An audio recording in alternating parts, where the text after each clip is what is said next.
After a radio silence on YouTube for basically a year, it's time I address this game, my thoughts on it, and my opinions based on what we've seen so far.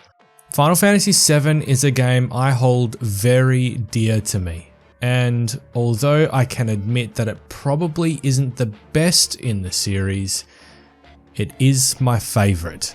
I was going to release a video a week or two ago based on Sephiroth's influence in the remake, or at least the first game, because I have some concerns with it.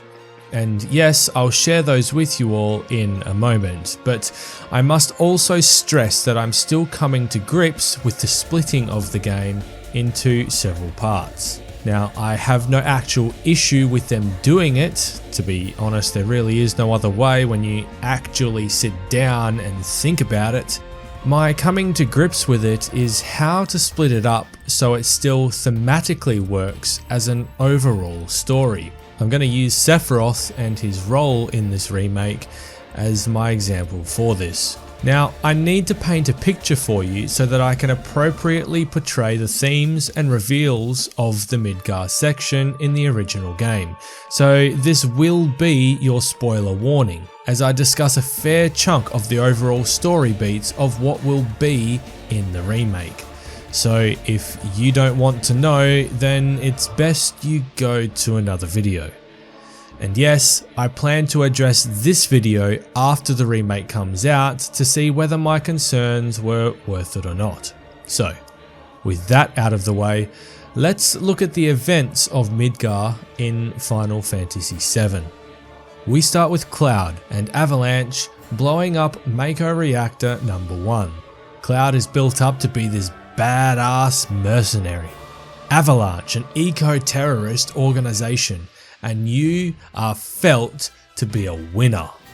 What happens from there basically breaks down this entire notion. We question Cloud's memory when Tifa brings up the promise, his sketchiness in the reactors, and his personality seemingly doing 180 flips sporadically. Avalanche starts to take a beating and loses to Shinra at every turn. Their plan to blow up the Sector 5 reactor is intercepted, and although ultimately successful, Shinra knew of the ploy, although the game seems to forget it even happened. Shinra then finds the base of Avalanche, and just to show their power, Shinra decides to drop an entire section of the city on them, instead of just eliminating them in a covert operation. Throughout the Midgar section, Shinra is built up to be this all-knowing, all-powerful corporation that seems impossible to topple. Outside of our first success, we are forever on a losing streak, even having one of our party members kidnapped right from under us. Well, once that happens, we've had no more of it. We march straight up to the Shinra headquarters and employ a rescue mission by climbing 1,000 stairs. I mean, charging straight through the front door. Carefully infiltrating Shinra, not only do we get our companion back, we gain a new one and attempt our escape. But again, we get outsmarted. Every single one of us is captured and put into cells. We're trapped with no way out. We've lost. Shinra has outplayed us. But someone has outplayed them. Throughout the Midgar section and before our capture, there is a name mentioned less than a handful of times: Sephiroth. We wake up in our cells to find the door is open. A trail of blood leads all the way to the president's office, where we find the all-powerful, all-knowing President Shinra dead. This unscalable mountain we found ourselves ascending has just been toppled by somebody else. It's determined that Sephiroth, the myth spoken only in whispers, is the killer, judging by the sword protruding out of the president's back. We didn't win. We haven't accomplished anything. And yet the blame is thrust upon us, and now we've got to leave Midgar completely. Sephiroth's stature as a villain, despite not knowing really anything about him, has exceeded any heights that Shinra may have presented in about the space of 20 minutes. His ascension to becoming the antagonist in Final Fantasy VII is so grand that you spend the rest of the game chasing his shadow. It's his shadow that makes him mysterious and intriguing, which elevates him to being possibly the most memorable villain in the history of the Final Fantasy franchise, if not gaming itself. All of this happens in the opening 5 or so hours of the game, and because it happens at the start of a 30-hour experience, the game then has plenty of time to build Sephiroth up more. And this is where my concern with the remake comes into play. I can see them taking one of two directions with how to present Sephiroth in this first part.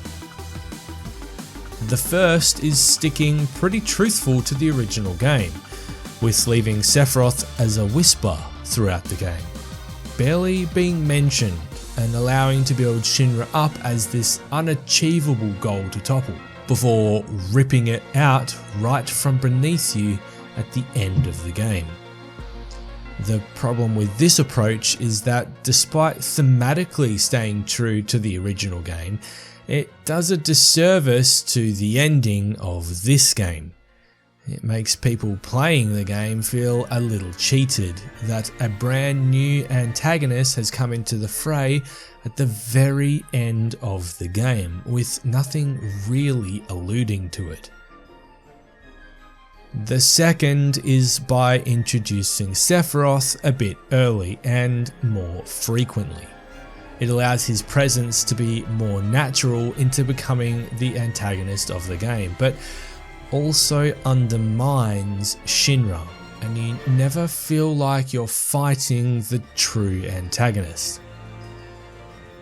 Based on the trailers we've seen so far, and especially the latest trailer shown on the anniversary of the original's release, Square Enix appears to be taking the latter direction.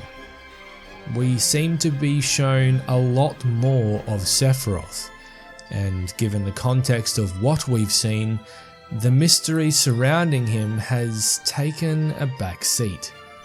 In fact, Cloud interacts with him, and in turn, Sephiroth interacts with the environment.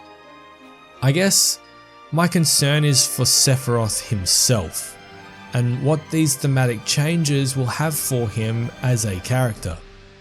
I'm worried that he, as a villain, will be less impactful than he was in the original, especially if we end up spending the next game chasing him around the world.